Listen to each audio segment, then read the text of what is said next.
Hi, I'm Horace, one half of Travels with the Big Guy. Normally, you'll find Holly and I telling you about what it's like to be two seniors traveling internationally on a budget. However, today I am following up on part two of my series of telling you about my life experiences that have been based on perception, bias, and misinformation.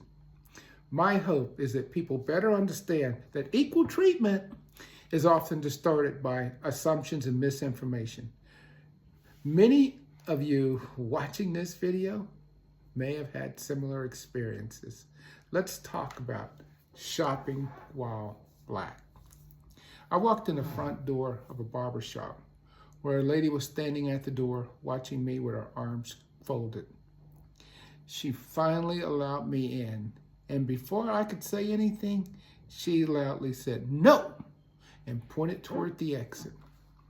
Now, another experience of shopping while black. My wife had waited many years to get a real wedding ring. Some of you guys know what I'm talking about.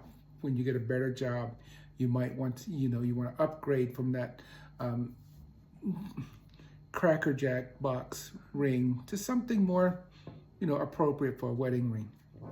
Well, we went to the jewelry store. When we asked to see a specific ring, the clerk refused and said, "Let me show you something you can afford." Well, trust me, I went to another jeweler and got her the perfect ring. Another experience that I had, I reserved a rental truck online and arrived 30 minutes early at the rental store due to a heavy rainstorm. The clerk saw me come in, and after finding out my time and I was 30 minutes early, he said, "Wait outside until your exact appointment time."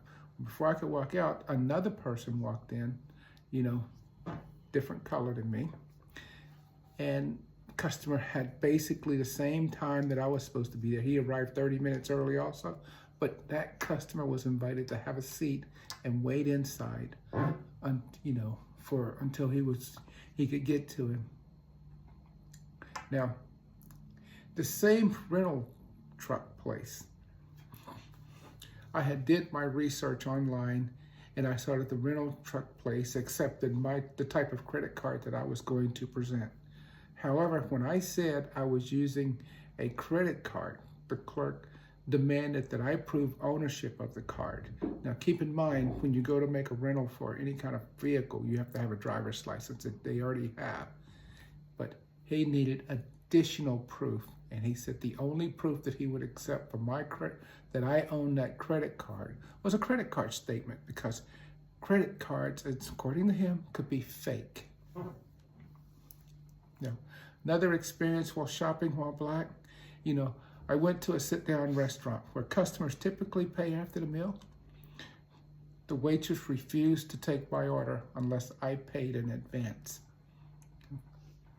And let's talk about another experience.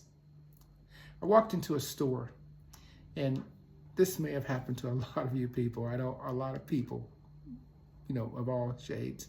But the clerk followed me down every aisle, standing uncomfortably close to me. And so I thought, can't find the item. So when I asked for help finding an item, the employee replied, "I'm not here to help you."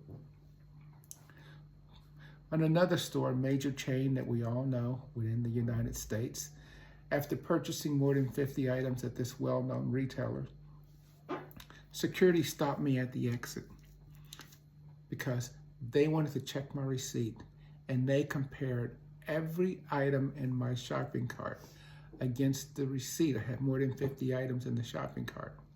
This process took about 15 to 20 minutes they confirmed every item had been properly purchased. Mine are not isolated incidents. They represent a pattern of reactions based solely on looks. And I'm not angry with anyone, because the above reactions stem from ignorance, misinformation, and fear. These life experiences have simply made me more resilient. You know, thanks for watching, and join me on my next video about walking while Black.